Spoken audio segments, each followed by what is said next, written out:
ನಮಸ್ಕಾರ ವೀಕ್ಷಕರೇ, ಇಟ್ಗೆ ಹೇಮಂತ್ ಯೂಟ್ಯೂಬ್ ಚಾನಲ್ಗೆ ಮತ್ತೊಮ್ಮೆ ನಿಮಗೆಲ್ಲ ಸ್ವಾಗತ. ನಾನು ನಿಮ್ಮ ಗೆಳೆಯ ಹೇಮಂತ್. ನೀವು ನೋಡ್ತಾ ಇದ್ದೀರಾ ಓಲಿ ನ್ಯೂಸ್. ಬೆಳಗಾವಿಯ 18 ವಿಧಾನಸಭಾ ಕ್ಷೇತ್ರ ವ್ಯಾಪ್ತಿಯ 2 ಲೋಕಸಭಾ ಕ್ಷೇತ್ರಗಳ ಚುನಾವಣೆ ಇದೀಗ ತೀವ್ರ ಕುತೂಹಲವನ್ನು ಕೆರಳಿಸಿದ್ದು, ಕಾಂಗ್ರೆಸ್ ಹಾಗೂ ಬಿಜೆಪಿ ತೀವ್ರ ಪೈಪೋಟಿಯನ್ನು ನಡೆಸ್ತಾ ಇದ್ದಾವೆ. ಕಳೆದ 2019ರ ಲೋಕಸಭಾ ಚುನಾವಣೆಯಲ್ಲಿ 2 ಕ್ಷೇತ್ರಗಳನ್ನು ಗೆದ್ದಿದ್ದಂತಹ ಬಿಜೆಪಿ ಈ ಬಾರಿ 2 ಕ್ಷೇತ್ರಗಳನ್ನು ಕಳೆದುಕೊಳ್ತಕ್ಕಂಥ ಒಂದು ಆತಂಕಕ್ಕೆ ಒಳಗಾಗಿದೆ. ಈ ಒಂದು 2 ಲೋಕಸಭಾ ಕ್ಷೇತ್ರ ವ್ಯಾಪ್ತಿಯಲ್ಲಿ ಅತ್ಯಂತ ಪ್ರಮುಖವಾದ ಪಾತ್ರವನ್ನು ವಹಿಸ್ತಕ್ಕಂಥದ್ದು ಜಾರಕಿಹೊಳಿ ಮಂಥನದ ಜಾರಕಿಹೊಳಿ ಬ್ರದರ್ಸ್ ಅವರು ಅಂತಾನೆ ಹೇಳ್ಬೋದು. ಒಂದು ಕಡೆ ಸಚಿವೆ ಲಕ್ಷ್ಮೀ ಹೆಬ್ಬಾಳ್ಕರ್ ಅವರ ಪುತ್ರ ಮೃಣಾಲ್ ಹೆಬ್ಬಾಳ್ಕರ್ ಬೆಳಗಾವಿಯಿಂದ ಕಾಂಗ್ರೆಸ್ ಅಭ್ಯರ್ಥಿಯಾಗಿ ಸ್ಪರ್ಧೆ ಮಾಡಿದರೆ, ಇನ್ನೊಂದು ಚಿಕ್ಕೋಡಿಯ ಲೋಕಸಭಾ ಕ್ಷೇತ್ರದಲ್ಲಿ ಕರ್ನಾಟಕದ ಪ್ರಭಾವಿ ಸಚಿವ ಸತೀಶ್ ಜಾರಕಿಹೊಳಿ ಅವರ ಪುತ್ರಿ ಪ್ರಿಯಾಂಕಾ ಜಾರಕಿಹೊಳಿ ಸ್ಪರ್ಧೆ ಮಾಡಿರ್ತಕ್ಕಂಥದ್ದು ಅತ್ಯಂತ ಕುತೂಹಲಕ್ಕೆ ಕಾರಣವಾಗಿದೆ. ಈ 2 ಕ್ಷೇತ್ರಗಳನ್ನು ವಶಪಡಿಸಿಕೊಳ್ಬೇಕು ಅಂತಕ್ಕಂಥ ಒಂದು ನಿರೀಕ್ಷೆಯನ್ನು ಇಟ್ಕೊಂಡು ರಾಜ್ಯದ ಕಾಂಗ್ರೆಸ್ ನಾಯಕರು ಹಾಗೂ ಎಐಸಿಸಿಯ ನಾಯಕರು ಇಬ್ಬರು ಪ್ರಭಾವಿ ಸಚಿವರ ಮಕ್ಕಳಿಗೆ ಈ ಒಂದು 2 ಕ್ಷೇತ್ರಗಳಲ್ಲಿ ಮಣೆಯನ್ನಾಕಿರ್ತಕ್ಕಂಥದ್ದು. ಈ ಬಾರಿಯ ಬೆಳಗಾವಿ ಲೋಕಸಭಾ ಕ್ಷೇತ್ರದಲ್ಲಿ ಹಾಗೂ ಚಿಕ್ಕೋಡಿ ಲೋಕಸಭಾ ಕ್ಷೇತ್ರದಲ್ಲಿ ಯಾವ ಪಕ್ಷ ಗೆಲ್ಲುತ್ತೆ ಅಂತಕ್ಕಂಥದ್ದೇ $1 ಮಿಲಿಯನ್ ಪ್ರಶ್ನೆಯಾಗಿದೆ.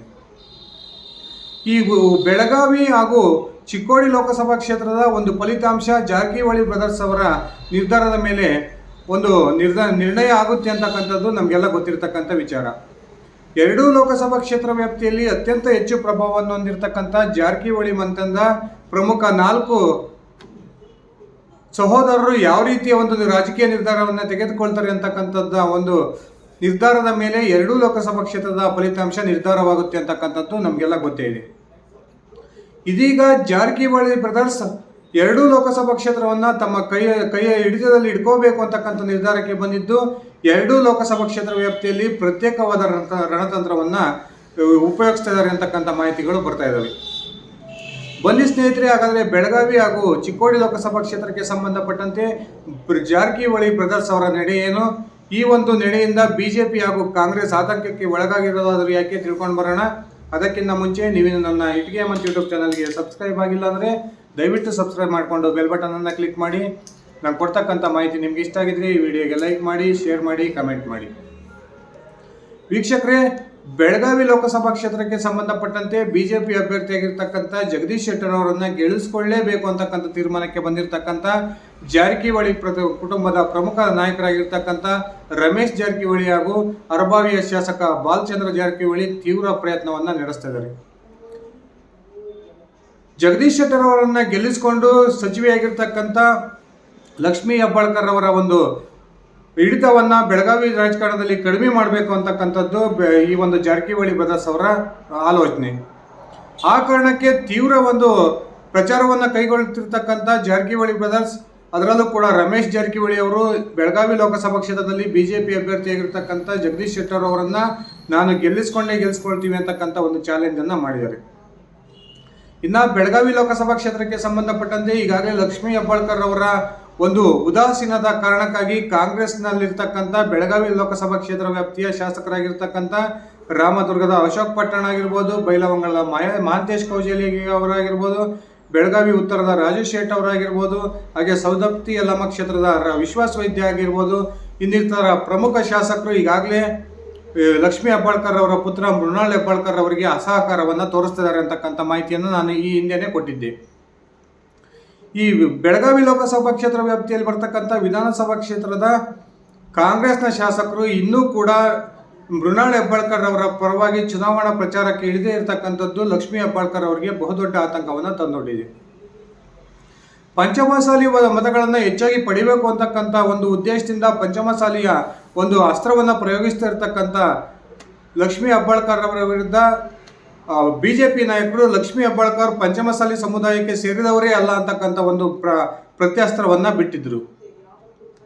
ಪಂಚಮಸಾಲಿ ಸಮುದಾಯದ ಪ್ರಮುಖ ಮಠವಾಗಿರ್ತಕ್ಕಂಥ ಕೂಡಲ ಸಂಗಮದ ಮಠಕ್ಕೆ ಎರಡೂ ಪಕ್ಷದ ನಾಯಕರು ಭೇಟಿ ಕೊಟ್ಟಿದ್ದಾರೆ.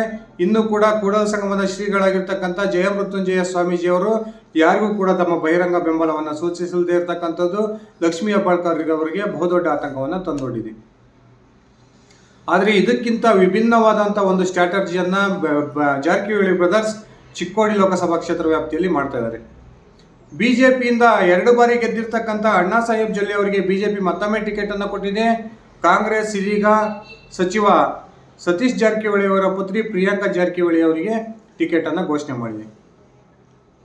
ಹಾಗಾದರೆ ಜಾರಕಿಹೊಳಿ ಬ್ರದರ್ಸ್ ಒಂದು ನಡೆ ಈ ಚಿಕ್ಕೋಡಿ ಲೋಕಸಭಾ ಕ್ಷೇತ್ರ ವ್ಯಾಪ್ತಿಯಲ್ಲಿ ಸಂಬಂಧಪಟ್ಟಂತೆ ಏನಾಗಿರುತ್ತೆ ಅನ್ನೋದನ್ನು ನಾವು ಗಮನಿಸೋದಾದರೆ, ಜಾರಕಿಹೊಳಿ ಬ್ರದರ್ಸ್ 4 ಜನ ಸೇರಿಕೊಂಡು ಚಿಕ್ಕೋಡಿ ಲೋಕಸಭಾ ಕ್ಷೇತ್ರ ವ್ಯಾಪ್ತಿಯಲ್ಲಿ ಪ್ರಿಯಾಂಕಾ ಜಾರಕಿಹೊಳಿ ಅವರನ್ನು ಗೆಲ್ಲಿಸಿಕೊಳ್ಳಲೇಬೇಕು ಅಂತಕ್ಕಂಥ ತೀರ್ಮಾನಕ್ಕೆ ಬಂದಿದ್ದಾರೆ. ಈಗಾಗಲೇ ರಮೇಶ್ ಜಾರಕಿಹೊಳಿ ಅವರ ಅತ್ಯಾಪ್ತ ಬಳಗದಲ್ಲಿ ಗುರುತಿಸಿಕೊಂಡಿರ್ತಕ್ಕಂಥ ಬಿಜೆಪಿಯ ಮಹೇಶ್ ಕುಮಟಳ್ಳಿ ಅವರಾಗಿರ್ಬೋದು, ಶ್ರೀಮಂತ್ ಪಾಟೀಲ್ ಆಗಿರ್ಬೋದು, ಈಗಾಗಲೇ ಪ್ರಿಯಾಂಕಾ ಜಾರಕಿಹೊಳಿ ಅವರ ಗೆಲುವಿಗೆ ಕೆಲಸವನ್ನು ಮಾಡ್ತಿದ್ದಾರೆ ಅಂತಕ್ಕಂಥದ್ದು ಅಣ್ಣಾ ಸಾಹೇಬ್ ಜೊಲ್ಲೆ ಅವರಿಗೆ ಬಹುದೊಡ್ಡ ಒಂದು ಆತಂಕವನ್ನು ತಂದೊಡ್ಡಿದೆ. ಇನ್ನೊಂದು ಕಡೆ ಚಿಕ್ಕೋಡಿ ಲೋಕಸಭಾ ಕ್ಷೇತ್ರದ ಬಿಜೆಪಿಯ ಟಿಕೆಟ್ ಆಕಾಂಕ್ಷಿಯಾಗಿದ್ದಂತಹ ರಮೇಶ್ ಕತ್ತಿ ಅವರ ನಡೆ ಕೂಡ ಇನ್ನೂ ಕೂಡ ನಿಗೂಢವಾಗಿದೆ. ಈಗಾಗಲೇ ರಮೇಶ್ ಕತ್ತಿ ಅವರನ್ನ ಸಂಪರ್ಕ ಮಾಡಿರ್ತಕ್ಕಂಥ ಸತೀಶ್ ಜಾರಕಿಹೊಳಿ ಅವರನ್ನ ಕಾಂಗ್ರೆಸ್ಗೆ ಕರೆತರ್ತಕ್ಕಂಥ ಒಂದು ಪ್ರಯತ್ನಕ್ಕೆ ಕೈ ಹಾಕಿದ್ದಾರೆ. ಒಂದು ಸುದ್ದಿ ಮೂಲಗಳ ಪ್ರಕಾರ ರಮೇಶ್ ಕತ್ತಿ ಅವರು ಯಾವುದೇ ಕ್ಷಣದಲ್ಲಿ ಬೇಕಾದರೂ ಕಾಂಗ್ರೆಸ್ ಅನ್ನ ಸೇರ್ಪಡೆ ಆಗ್ಬೋದು ಅಂತಕ್ಕಂಥ ಮಾತುಗಳು ಚಿಕ್ಕೋಡಿ ಲೋಕಸಭಾ ಕ್ಷೇತ್ರ ವ್ಯಾಪ್ತಿಯಲ್ಲಿ ಕೇಳಿ ಬರ್ತಾ ಇದ್ದಾವೆ. ಒಂದು ವೇಳೆ ರಮೇಶ್ ಕತ್ತಿ ಅವರೇನಾದರೂ ಕಾಂಗ್ರೆಸ್ ಅನ್ನ ಸೇರ್ಪಡೆ ಆಗಿದ್ದೇ ಆದರೆ ಆ ಒಂದು ಬಹುದೊಡ್ಡ ಹೊಡೆತ ಬಿಜೆಪಿ ಅಭ್ಯರ್ಥಿಯಾಗಿರ್ತಕ್ಕಂಥ ಅಣ್ಣಾ ಸಾಹೇಬ್ ಜೊಲ್ಲೆ ಅವರಿಗೆ ಬೀಳೋದ್ರಲ್ಲಿ ಯಾವುದೇ ಸಂಶಯ ಇಲ್ಲ. ಇನ್ನೊಂದು ಕಡೆ ಅಣ್ಣಾ ಸಾಹೇಬ್ ಜೊಲ್ಲೆ ಅವರು ಏಕಾಂಗಿಯಾಗಿ ಪ್ರಚಾರವನ್ನು ಕೈಗೊಳ್ತಿದ್ದಾರೆ. ರಾಜ್ಯ ಬಿಜೆಪಿ ಯಾವ ನಾಯಕರು ಕೂಡ ಅಣ್ಣಾ ಸಾಹೇಬ್ ಜೊಲ್ಲೆ ಅವರಿಗೆ ಸಹಕಾರವನ್ನು ನೀಡ್ತಾ ಇಲ್ಲ. ಅದರಲ್ಲೂ ಕೂಡ ಯಡಿಯೂರಪ್ಪ ಮತ್ತು ಅವರ ಪುತ್ರ ರಾಜ್ಯಾಧ್ಯಕ್ಷರಾಗಿರ್ತಕ್ಕಂಥ BY ವಿಜಯೇಂದ್ರ ಚಿಕ್ಕೋಡಿಯ ಲೋಕಸಭಾ ಕ್ಷೇತ್ರದ ಕಡೆಗೆ ತಲೆಯನ್ನು ಕೂಡ ಹಾಕಿಲ್ಲದೆ ಇರತಕ್ಕಂಥದ್ದು ಅಣ್ಣಾ ಸಾಹೇಬ್ ಜೊಲ್ಲೆ ಅವರಿಗೆ ಬಹುದೊಡ್ಡ ಆತಂಕವನ್ನು ತಂದೊಡ್ಡಿದೆ.